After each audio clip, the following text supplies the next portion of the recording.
ಪ್ರತಿದಿನ ನಿಮಗೆ ಈ ಅನುಭವವಾದರೆ ಆದಷ್ಟು ಬೇಗ ನೀವು ಶ್ರೀಮಂತರಾಗುವಿರಿ.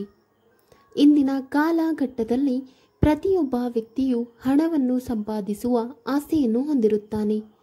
ಪ್ರತಿಯೊಬ್ಬರೂ ಶ್ರೀಮಂತರಾಗಲು ಮತ್ತು ಪ್ರಪಂಚದ ಎಲ್ಲ ಸೌಕರ್ಯಗಳನ್ನು ಹೊಂದಲು ಬಯಸುತ್ತಾರೆ. ಜನರು ಅವರನ್ನು ಗುರುತಿಸಬೇಕು ಮತ್ತು ಜಗತ್ತಿನಲ್ಲಿ ಅವರ ಹೆಸರು ಅಚ್ಚಳಿಯದಂತೆ ಉಳಿಯಬೇಕೆಂದು ಹಂಬಲಿಸುತ್ತಾರೆ. ಆದರೆ ಎಲ್ಲರ ಅದೃಷ್ಟವು ಸಮಯ ಬಂದಾಗ ಮಾತ್ರ ಎಚ್ಚರಗೊಳ್ಳುತ್ತದೆ. ಆದರೆ ಅದೃಷ್ಟ ಎಚ್ಚೆತ್ತುಕೊಳ್ಳುವಾಗ ಯಾವೆಲ್ಲ ಸೂಚನೆಗಳು ಎದುರಾಗುತ್ತವೆ ಎನ್ನುವುದನ್ನು ನಿಮಗೆ ತಿಳಿದಿದೆಯೇ? ನೀವು ಒಳ್ಳೆಯ ದಿನಗಳನ್ನು ಹೊಂದುತ್ತಿರುವಾಗ ಅಥವಾ ನೀವು ಶ್ರೀಮಂತರಾಗುತ್ತೀರಿ ಎನ್ನುವಾಗ ನಿಮ್ಮ ಸುತ್ತಲಿನ ವಾತಾವರಣದಲ್ಲಿ ಕೆಲವು ಉತ್ತಮ ಬದಲಾವಣೆಗಳು ಕಾಣಿಸಿಕೊಳ್ಳಲು ಪ್ರಾರಂಭಿಸುತ್ತವೆ ಮತ್ತು ಕೆಲವು ಒಳ್ಳೆಯ ಘಟನೆಗಳು ಎದುರಾಗುತ್ತದೆ. ಶ್ರೀಮಂತರಾಗುವ ಲಕ್ಷಣಗಳಾವುವು ಗೊತ್ತೇ? ಈ ವಿಡಿಯೋದಲ್ಲಿ ತಿಳಿಯೋಣ. ಒಂದು ದಿನ ನೀವು ನಿಮ್ಮ ಕನಸಿನಲ್ಲಿ ಪೊರಕೆ, ಗೂಬೆ, ಆನೆ, ನವಿಲು, ಶಂಖ, ಬಾಳೆಹಣ್ಣು ಅಥವಾ ಹಲ್ಲಿಯನ್ನು ಕಂಡರೆ ಶ್ರೀಮಂತರಾಗುವ ನಿಮ್ಮ ಕನಸು ಶೀಘ್ರದಲ್ಲೇ ಈಡೇರಲಿದೆ ಎಂದು ಭಾವಿಸಿ. 2. ಬೆಳಗ್ಗೆ ಮನೆಯ ಹೊರಗೆ ಹಣ ಬಿದ್ದಿರುವುದು ಕಂಡುಬಂದರೆ ಅದು ಹಣದ ಆಗಮನದ ಸಂಕೇತವೂ ಹೌದು. ಶೀಘ್ರದಲ್ಲೇ ಹಣವು ನಿಮ್ಮನ್ನು ಹುಡುಕಿಕೊಂಡು ಬರುವುದು. 3. ತುಳಸಿ ಗಿಡವು ನಿಮ್ಮ ಮನೆಯಲ್ಲಿ ತುಂಬ ದಟ್ಟವಾಗಿ ಮತ್ತು ಹಸಿರಾಗಿದ್ದರೆ ಆ ಸಂದರ್ಭದಲ್ಲಿ ನಿಮ್ಮ ಮನೆಯಲ್ಲಿ ಸಂತೋಷ, ಸಂಪತ್ತು ಮತ್ತು ಸಮೃದ್ಧಿಯು ಬರುತ್ತದೆ ಎಂದು ನಂಬಬೇಕು.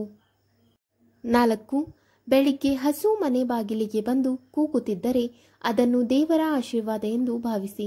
ಹಸುವಿಗೆ ರೊಟ್ಟಿ ಅಥವಾ ಪಾಲಕನ್ನು ತಿನ್ನಲು ನೀಡಬೇಕು.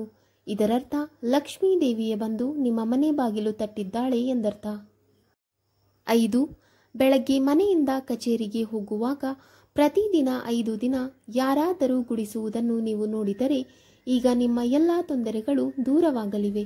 ತಾಯಿ ಲಕ್ಷ್ಮಿಯ ಆಶೀರ್ವಾದವು ನಿಮ್ಮ ಮೇಲೆ ಇರಲಿದೆ ಎಂಬುದನ್ನು ಅರ್ಥ ಮಾಡಿಕೊಳ್ಳಿ. 6.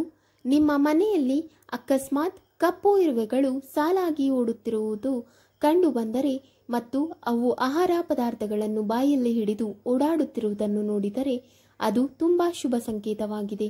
ಈಗ ಲಕ್ಷ್ಮೀ ದೇವಿಯ ಅನುಗ್ರಹವು ನಿಮ್ಮ ಮೇಲೆ ಬೀಳುತ್ತಿದೆ ಎಂಬುದನ್ನು ಅರ್ಥ ಮಾಡಿಕೊಳ್ಳಿ. 7.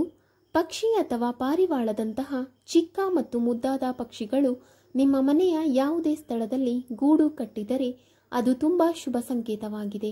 ಈ ಗೂಡನ್ನು ಪೂರ್ವ ಅಥವಾ ಉತ್ತರ ದಿಕ್ಕಿನಲ್ಲಿ ಕಟ್ಟಿದರೆ ಅದು ಹೆಚ್ಚು ಮಂಗಳಕರವಾಗಿರುತ್ತದೆ.